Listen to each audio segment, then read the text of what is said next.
con el mismo tema de la certeza de la resurrección. Parte 3, si no me equivoco.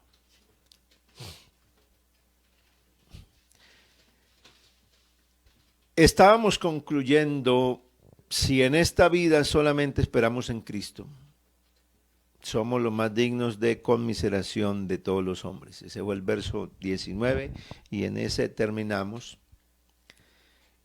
Para hablar de la resurrección, el apóstol viene diciendo, si Cristo no resucitó, vana es la fe, vana es la predicación, aún estamos en pecados.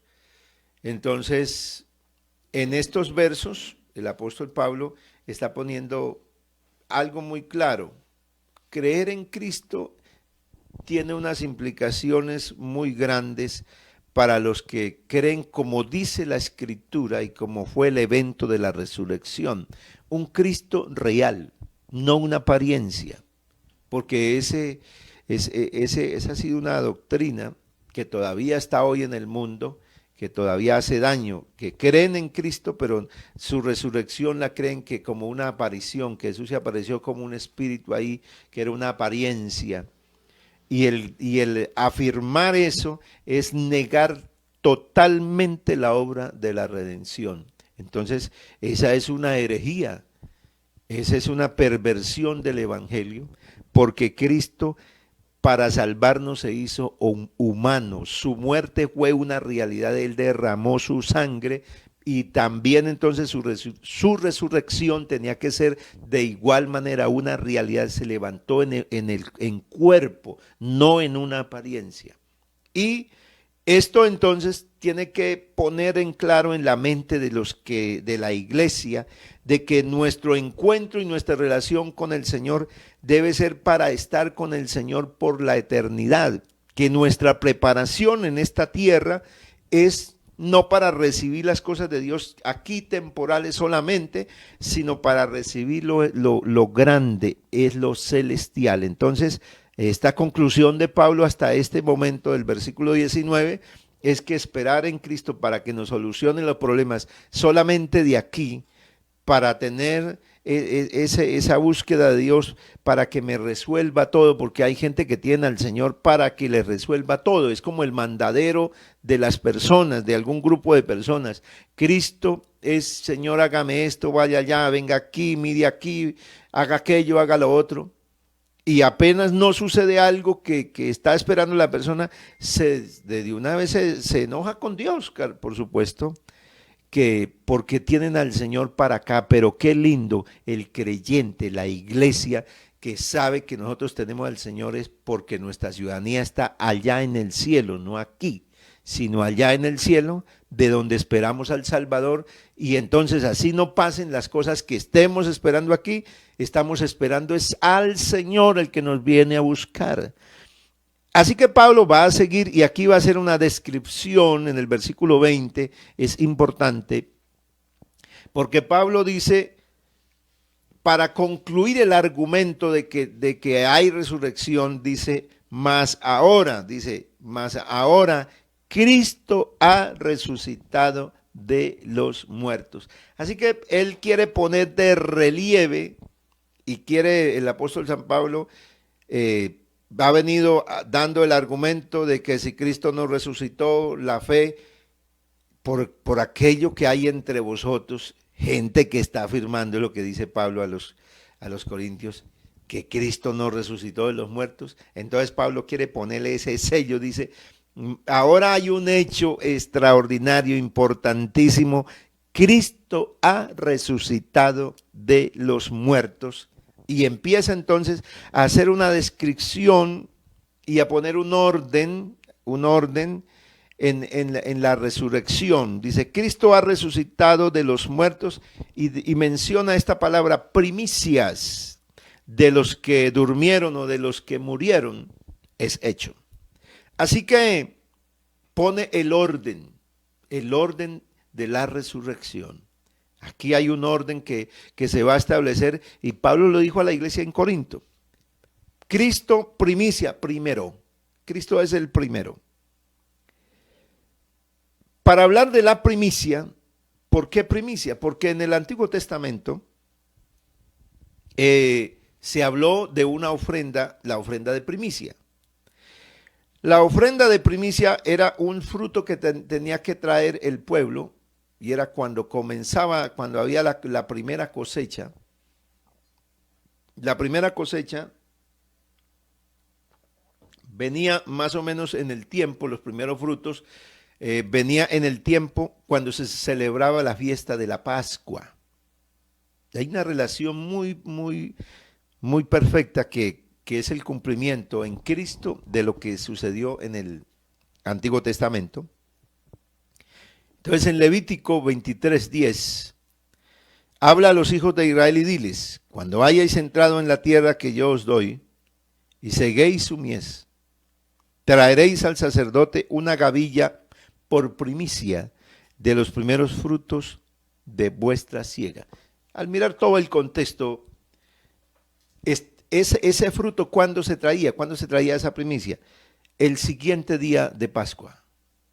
El siguiente día de la Pascua, que fue en la fiesta en que Jesús, cuando iba a ser crucificado, venía la fiesta de la Pascua. Así que en ese siguiente día, la celebración venía con la gavilla de la primicia.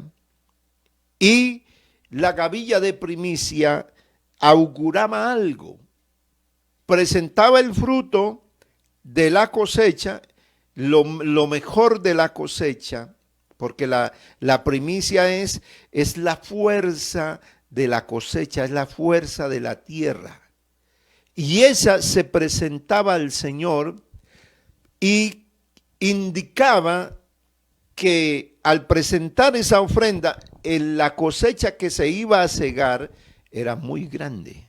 Lo que venía era una cosecha grande porque se dedicaba al Señor y era el primero, significando que de ahí venía mucho, se iba a recoger mucho fruto. Cuando Pablo habla de la resurrección de Cristo, lo pone como primicia, como las primicias de los que durmieron. Y al ponerlo como la primicia, también Pablo dice que Cristo es el primogénito de los muertos, para que en todo tenga preeminencia. En la carta a los Colosenses. Entonces Cristo es el primogénito, o sea, el primero. Cuando se habla de primogénito es porque hay uno que es segundo. Y aquí Cristo es la primicia.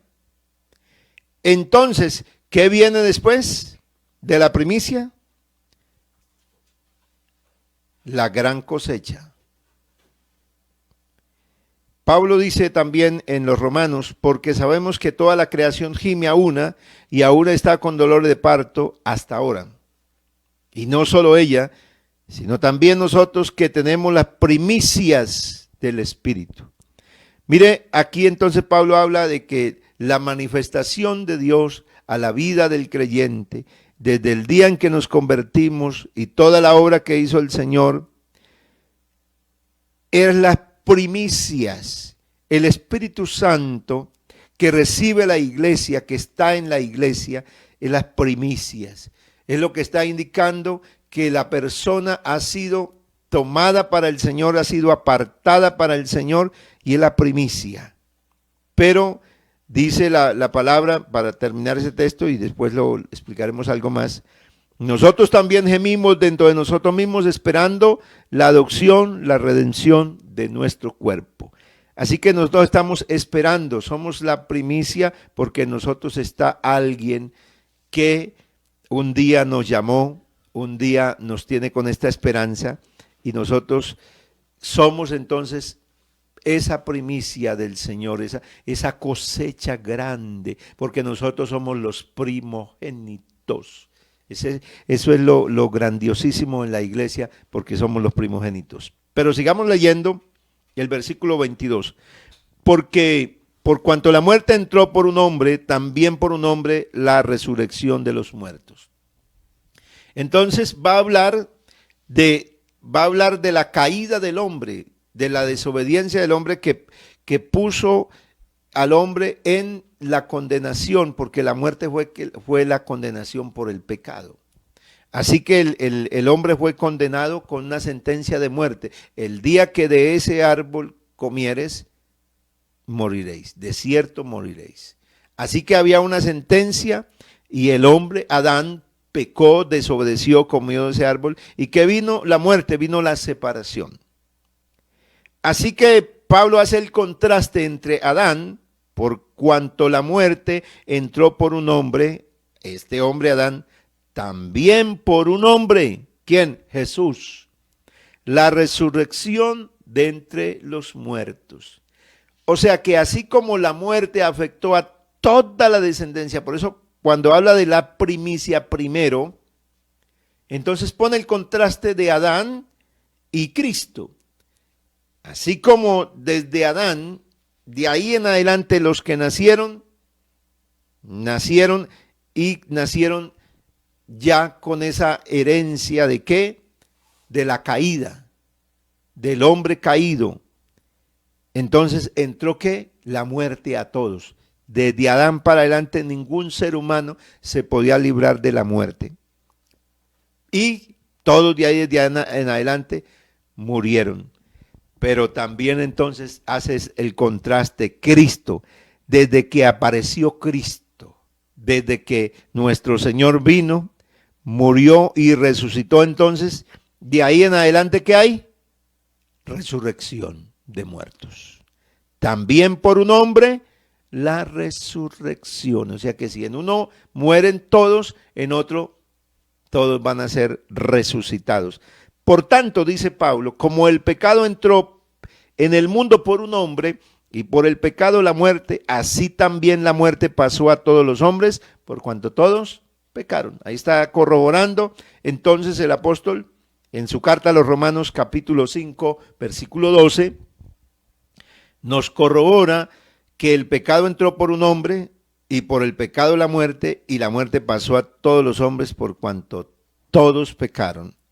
Pero en Cristo entonces viene la respuesta para ese pecado del hombre, viene la gracia de Dios, porque Cristo es esa gracia de Dios para salvar al hombre, para que el hombre entonces que está condenado a muerte, ahora tenga una esperanza ya de vida eterna. Entonces ya la muerte no va a ser la condena, sino tenemos una esperanza de vida eterna. Porque así como en Adán todos mueren, también en Cristo, el contraste entre Adán y Cristo, también en Cristo todos serán vivificados, o sea, todos tendrán vida, pero cada uno en su debido orden. Versículo 23.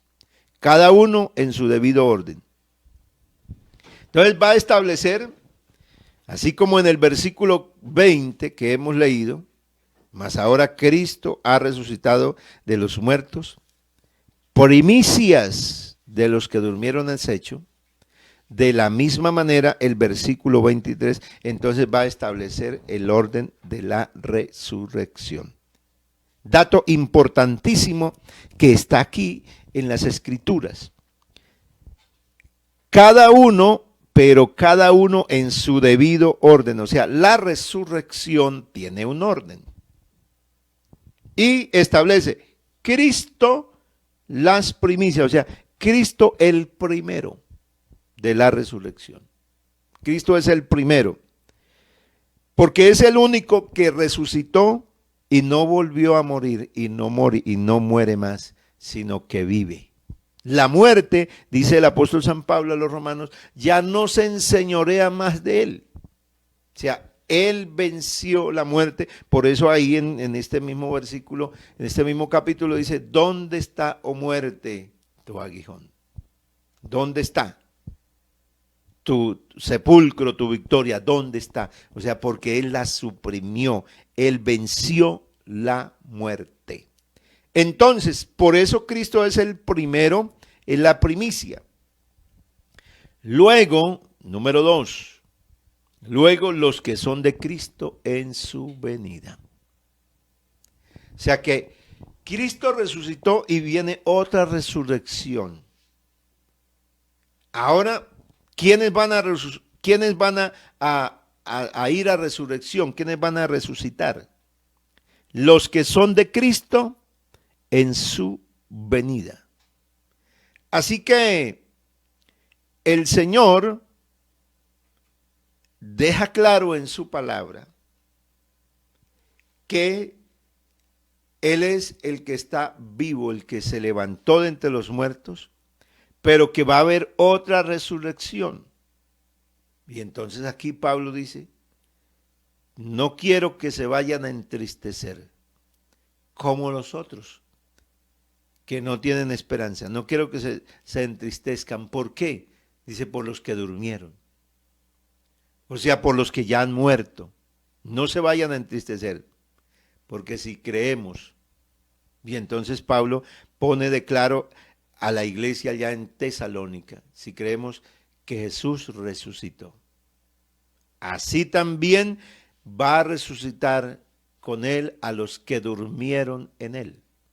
Así también va a resucitar. Entonces enseguida vienen la segunda resurrección, porque la primera fue Cristo y viene la segunda resurrección. O sea que hay un evento que va a suceder y es la resurrección de un grupo de personas desde allá. Los apóstoles, los discípulos, la iglesia primitiva, todos los que murieron, los que fueron a la hoguera, los que fueron sacrificados de una manera terrible y todos los hermanos que murieron de muerte natural y todos los que han muerto y que han partido para estar con el Señor son los que van a resucitar en su venida, en su venida. O sea que cuando el Señor venga, los que son de Cristo en su venida, o sea que hay una aparición, hay dos eventos que van a ser importantísimos y que estamos aguardando. ¿Quiénes? Nosotros los que estamos con vida estamos esperando que la aparición de nuestro Señor Jesucristo. Estamos esperando que suene la final trompeta, pero dice la Biblia que cuando suene la final trompeta, entonces los muertos en Cristo resucitarán primero. Los muertos en Cristo resucitarán primero, pero ya Pablo nos está dando el orden aquí. ¿Quién fue el primero de la resurrección? Pues Cristo. Y luego los que son de Cristo en su venida. Entonces la resurrección tiene que ver, y por eso la esperanza es que Pablo le da a la iglesia en Tesalónica, mire, los que durmieron, porque parecía que podía haber como cierta tristeza, y tiene que explicar lo de la resurrección también de los muertos en Tesalónica, porque pues claro, en todos los lugares no dejaba el maligno de llevar a sus ministros para tratar de perturbar la fe y la esperanza de los creyentes. Entonces Pablo dice, no se me vayan a entristecer, no se me vayan a afligir por los que ya durmieron, porque entonces pareciera que hasta ahí llegó no, ellos están esperando, y para ellos va a ser cuando aparezca el Señor primero, ellos van a salir de primeritas, luego nosotros los que estamos vivos, los que hayamos quedado, seremos arrebatados juntamente con ellos, juntamente con los que ya murieron. O sea que el día en que Cristo venga por su iglesia, va a suceder el levantamiento de la iglesia, pero eso no se puede explicar, unos minutos, unos segundos, unas milésimas de no sé qué, del tiempo. El Señor levantará a los que durmieron en él. Habrá una resurrección y con ellos seremos nosotros. Se levantarán y en el mismo instante con ellos nosotros estaremos en las nubes, recibiremos al Señor para estar con él por siempre. Dice el Señor escribiendo, Juan escribiendo en su capítulo 14 del Evangelio, las palabras de Jesús. Cuando les habla, no se turbe vuestro corazón. ¿Creéis en Dios? Creed también en mí. Les habla también el Señor allí a sus discípulos, y les habla de no se angustien, no estén perturbados. En la casa de mi Padre muchas moradas hay, si así no fuera, os lo hubiera dicho. porque voy a preparar un lugar para vosotros. Y si me voy y preparo un lugar para vosotros, vendré otra vez y os tomaré conmigo, para que donde yo estoy, allí estéis también vosotros. Así que la esperanza era que donde el Señor iba a estar, allí también estuvieran los creyentes. Así que hay un lugar que está preparado, el Señor lo preparó, para que donde Él está, ¿quiénes vamos a estar? Nosotros también estemos allí. Así que esta es la esperanza. Por eso, si algún hermano está siendo afligido por un ser querido que partió, pero tiene esta esperanza, si partió con el Señor, tiene esta esperanza gloriosa, porque hay muchos hermanos que han partido con el Señor, familia, que han partido. En estos días hemos visto hermanos nuestros que han partido, esposas de pastores, relativamente jóvenes. Y estos pastores, compañeros míos, han quedado solos y están viviendo un momento de dolor terrible por la partida de un ser querido como su esposa. Y en los momentos que se están viviendo, donde ni siquiera pudo ir la iglesia, ni siquiera la familia pudo acompañarlos, porque aunque no fallecieron por esta enfermedad que está, las normas para los funerales se tienen que cumplir. Sin embargo, ¿cuál es la esperanza para ellos? ¿Cuál es ese gozo para ellos?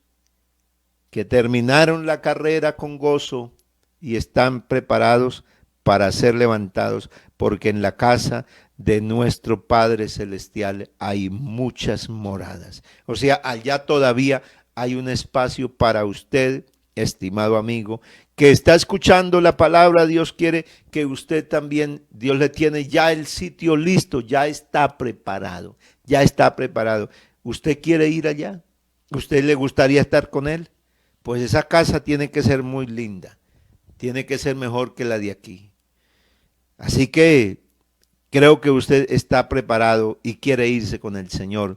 Bueno, entonces siga escuchando, pero dé los pasos, por favor, dé los pasos que tiene que dar. Y no te quedes, que te vean a ti, que en verdad Dios está en tu vida, o sea que eres otro, que cambiaste, que has recibido al Señor Jesús. Eso haga, estimada amiga también, estimado amigo. Versículo 24. Luego el fin. Cristo primero, resurrecciones. Segundo, en la venida del Señor resucitan los que murieron en Cristo. Por eso, la gente a veces cree que cuando una persona muere, entonces dice, vea, ese se fue para el cielo y el otro, dicen así, se fue para el infierno. No, las cosas no son así. Eso es lo que uno puede decir, interpretar así, pero la Biblia no enseña jamás eso. La Biblia dice que el único que ha resucitado y que ya está en el cielo es el Señor. Los justos, yo no sé dónde, hay un sitio que Dios les tiene, están las almas de los justos que han muerto, pero yo no te puedo explicar porque la Biblia no me dice dónde están. Lo que sí dice es que ellos reposan y han descansado de todas sus obras. Ellos están en un lugar de paz. Allá están en la presencia del Señor, en un sitio que Dios destinó porque es un sitio de paz. Pero la resurrección está esperando, está esperando. Aquí en el versículo que, por ejemplo, leímos ya de Romanos, que de la esperanza de la resurrección, dice, estamos esperando que la adopción, Romanos capítulo 8, versículo 23, hablando de la creación, que la creación está gimiendo a una, y a una está con dolores de parto, Y nosotros los que tenemos las primicias también estamos así, gemimos, esperando la adopción, la redención de nuestro cuerpo. O sea que ya somos redimidos, pero esta no es la realidad en la cual vamos a estar en otra realidad. Por eso estamos esperando ahora la adopción y la redención de nuestro cuerpo. O sea, hay algo que todavía no se ha cumplido y estamos a espera de ello. Entonces, en la resurrección se va a vivir ese evento donde vamos a ser vestidos de un cuerpo de inmortalidad. Ya Pablo lo va a explicar más adelante, pero vamos anticipándonos en este capítulo a lo que Pablo va a explicarnos en los versos más adelante, de cómo seremos vestidos de algo distinto a este cuerpo corruptible y tendremos uno incorruptible. Bendito sea el Señor. Entonces, los eventos de la resurrección, Cristo el primero, segundo, los que son de Cristo, y luego el fin. O sea que hay una resurrección que sería, digamos, la tercera, si pudiéramos hablar teniendo en cuenta este orden: Cristo el primero, luego los que son de Cristo en su venida y luego la última resurrección, el fin. Cuando habla del fin, entonces está hablando de la consumación de todo, de la consumación de todos los eventos, y en la consumación de todo vendrá entonces la resurrección. Esta resurrección que habla Apocalipsis, que vio un gran trono blanco y ya estaba uno sentado en el trono blanco. Apocalipsis menciona al que está sentado ahí para hacer el juicio del gran trono blanco. Y entonces van a aparecer delante del trono blanco, van a aparecer ¿quiénes? Los muertos. Va a haber una resurrección de muertos. Pero ahí no están los muertos que son del Señor, porque los del Señor van primero. Hacen parte del momento del levantamiento de la iglesia. Bueno, la resurrección de los justos también tiene unas fases que se explicarían más adelante, pero estamos hablando del tema de la resurrección como tal. Vi un trono blanco y el que estaba sentado en él, delante del cual huyeron la tierra, el cielo, y ningún lugar se encontró para ellos. Y vi los muertos, grandes y pequeños, de pie ante Dios, y los libros fueron abiertos, y otro libro fue abierto, el cual es el libro de la vida, y fueron juzgados los muertos por las cosas que estaban escritas en los libros, según sus obras. Y el mar entregó los muertos que había en él, y la muerte y el Hades entregaron los muertos que había en ellos, y fueron juzgados cada uno según sus obras. Aquí entonces la palabra del Señor me muestra entonces el fin. Pablo dice, vendrá un día el fin. La resurrección de los muertos, porque está estableciendo el orden. Cristo las primicias. Luego los que son de Cristo en su venida. Luego el fin. Quiero detenerme en esa frase, porque la otra frase también tiene otra explicación. Luego el fin, cuando entregue el reino al Dios y Padre, cuando haya suprimido todo dominio y toda autoridad. Entonces, en este fin, en esta resurrección, pues ahorita el que muere no es juzgado todavía. Ninguno de los muertos ha sido juzgado. Ninguno. Cada uno de los que muere hoy, la Biblia me dice que el que muere, unos van a resucitar, y por eso el apóstol Juan en su evangelio dice que los que están en el polvo, unos se levantarán para vida eterna, pero que otros se levantarán para vergüenza y confusión perpetua. Así que se van a levantar todos. Por eso para los que le están diciendo a usted que la vida es esta y que aquí hay que hacer y deshacer y que luego,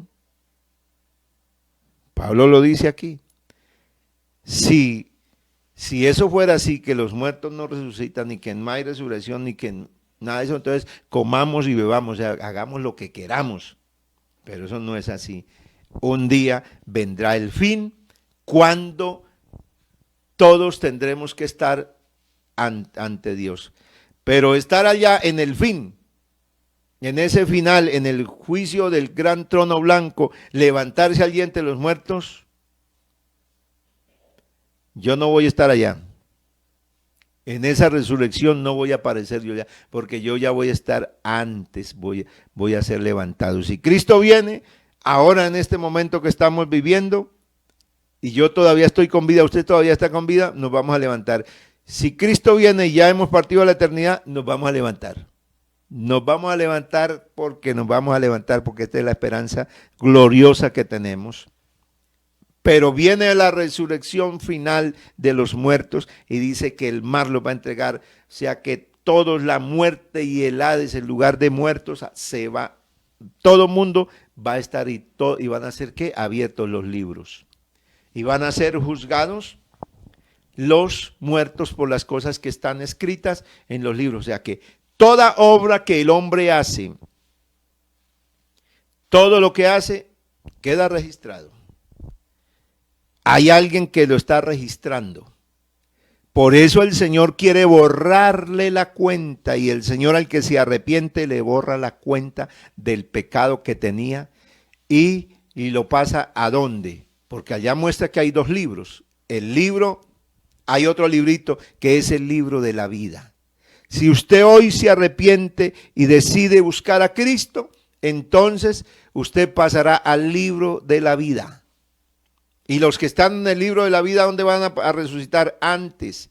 Allá Apocalipsis muestra los dos libros, no para decir que los muertos van a resucitar allá en el juicio final, en el trono blanco, porque al hacer una lectura de la Biblia, está claro que los muertos en Cristo son primero. Pablo pone ese orden, luego el fin. Lo que pasa es que allá se abren los libros para mostrar que hay un testimonio para porque van a ser juzgados los muertos.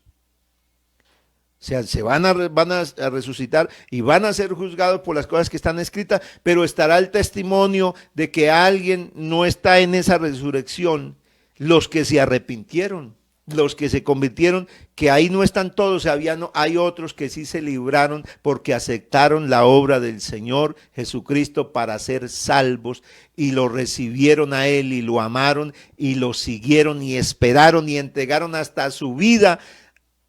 Fueron hasta la muerte por el Señor Jesucristo, y la recompensa de ellos es que no están ahí, pero están en el libro de los que creyeron, de los que recibieron el libro de la vida. Así que el libro de la vida se abrirá en el juicio final como testimonio de la resurrección de los justos que están ya con el Señor, pero está el otro libro donde estarán los muertos y serán juzgados, porque preciso es, o sea, es necesario que Él reine hasta que haya puesto todos sus enemigos debajo de sus pies. Pablo escribe en Efesios también capítulo 1, dice, y sometió todas las cosas bajo sus pies y lo dio por cabeza sobre todas las cosas a la iglesia. Y el postrer enemigo que será destruido es la muerte, versículo 26. Apocalipsis 20:14, quiero hacer esta lectura para hacer una conclusión. Y la muerte y el Hades fueron lanzados.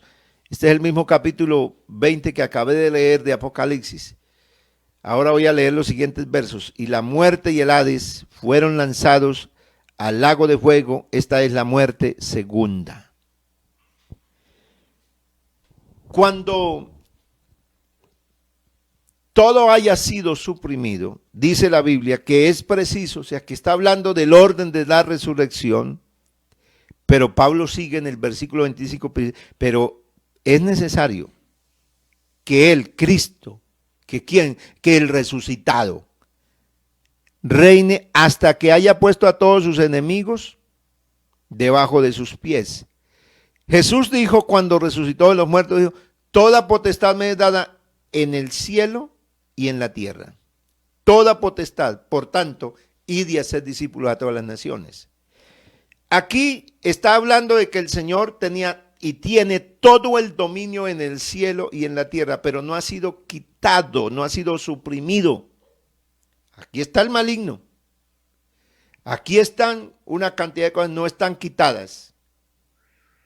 Está ¿quién ejerce sobre ellos? El Señor Jesucristo tiene todo el poder y el dominio. Por eso el enemigo no puede hacer nada. Hay gente que vive asustada por el enemigo y reprendiéndolo. Vean, si el endemoniado gadareno tenía una legión de demonios encima y no había podido matarlo, no había podido. ¿Por qué? Porque eso indica que hay uno que tiene todo el control y que Satanás no tiene dominio sobre el hombre, porque hay uno que está por encima de todas las cosas, que se llama Jesús, el que lo venció allá en la cruz del Calvario, el que le propinó esa herida mortal. Por eso él está ahí, pero es un herido que tiene una herida de muerte, y eso es el maligno y todos sus secuaces. Por eso contra la iglesia no puede hacer nada, porque sometió todas las cosas bajo sus pies y lo dio por cabeza sobre todas las cosas. Dio por cabezas sobre todas las cosas a la iglesia. Cristo es la cabeza de la iglesia, y entonces falta que sea vencido el postrer enemigo, la muerte. ¿Y quién lo va a vencer? La muerte y el Hades fueron lanzados al lago de fuego. ¿Quién es el que va a meter la muerte y todo lo que hay allá? El Señor Jesús. Juan, cuando tiene ese encuentro con el Señor en Apocalipsis, en el capítulo 1, cuando Juan ve la gloria de Dios, ve a Jesús, Juan cae, dice que cayó como muerto a sus pies, pero alguien le dijo, ese mismo le dijo, no temas, yo soy el primero y el último, y el que vivo y estuve muerto, mas he aquí que vivo por los siglos de los siglos, y tengo las llaves de la muerte y el Hades. O sea, por eso dice la Biblia, ¿quién es el que condenará? Cristo. Cristo es el que condena. Porque ¿quién tiene las llaves de la muerte y del Hades? Pues Cristo. ¿Por qué las tiene? Pues porque Él es el que la venció. Entonces dice, no temas. Por eso no temas, porque yo soy el que vivo por los siglos de los siglos. Soy el que estuve muerto, pero ya vivo. Así que la palabra del Señor deja en claro que el Señor va a reinar, sigue reinando, pero mientras tanto, la persona muere. Mientras tanto, hay una actuación del mal, pero ahí en medio de esta actuación del mal está el poder del evangelio para sacar a muchas personas que reciban a Cristo, pero un día el fin va a llegar. Va a ser suprimido todo poder del enemigo y la muerte misma, y todo tendrá un fin. Porque todas las cosas las sujetó debajo de sus pies, y cuando dice que todas las cosas han sido sujetadas a él, claramente exceptúa aquel que sujetó a él todas las cosas. Aquí entonces está hablando el apóstol de que cuando todas las cosas fueron sujetadas a él, todas las cosas, hace una aclaración, esa coma es explicativa, claramente exceptúa, o sea, está exceptuando ¿a quién? A Cristo, su obra. Este Cristo exceptúa a aquel que le sujetó a él todas las cosas. ¿Por qué? Porque un día el Señor se hizo carne, siendo Dios omnipotente, se hizo hombre, se hizo el Hijo. Él es espíritu, pero tomó forma de humana, y en esa forma fue que nos salvó, fue que nos redimió. Pero en ese papel que cumplió, el Señor, entonces es que hablamos nosotros, es que mencionamos la obra del Hijo de Cristo. Cuando mencionamos la obra de Cristo, estamos hablando del ungido, porque la palabra Cristo y la palabra Mesías son dos diferentes términos que vienen de dos idiomas, que es el hebreo y el griego, pero tienen un significado en español y es el ungido. Usted escucha que la Biblia habla mucho de Cristo, Jesús, el Cristo, Jesús, el Mesías, o sea, el ungido, porque está hablando de que de la manifestación en carne.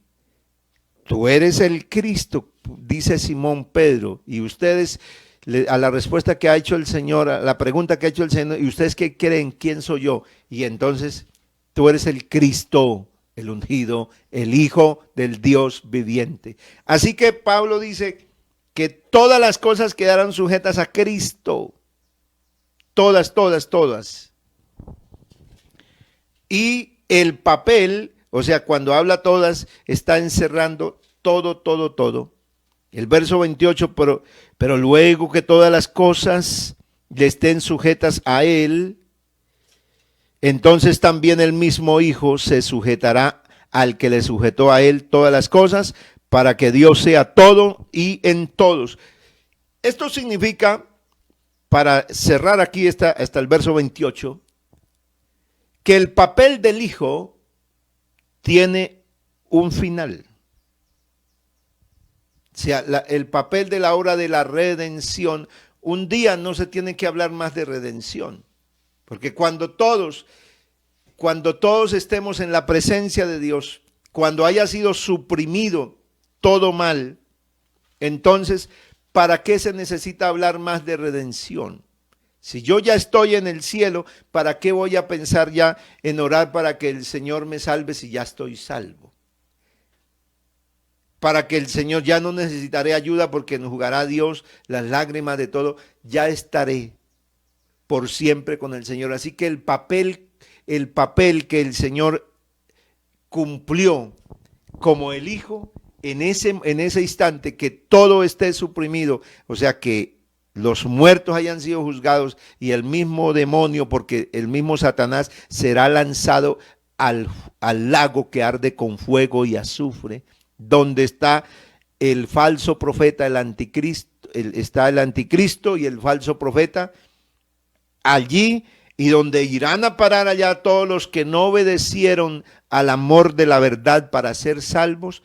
Cuando todo esté suprimido, también el oficio del Hijo tendrá fin, porque ya no se hablará entonces más de la redención, para que se cumpla entonces también lo que dice la palabra de Dios, que en aquel día el Señor, también hay un verso que dice: el Señor será rey sobre toda la tierra, en aquel día Jehová será uno y uno su nombre.